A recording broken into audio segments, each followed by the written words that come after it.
Snowy now, word that right. While most of us picture sunny beaches and surfing, the highest peaks of the Big Island, Mauna Kea and Mauna Loa, are currently under a blizzard warning. We're talking several inches, maybe even over a foot of snow, paired with intense winds gusting up to 100 miles per hour. It's creating some seriously dangerous, whiteout conditions up there. So, how is this even possible in a tropical paradise? Well, these volcanic mountains are incredibly high, soaring over 13,000 feet. At that altitude, temperatures can easily drop below freezing, turning tropical moisture into heavy snow. It's a wild reminder of nature's power and diversity.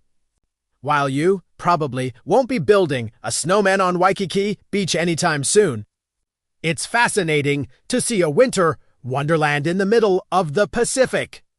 What do you think of this crazy weather? Let me know in the comments below, and don't forget to subscribe for more surprising stories. Thanks for watching.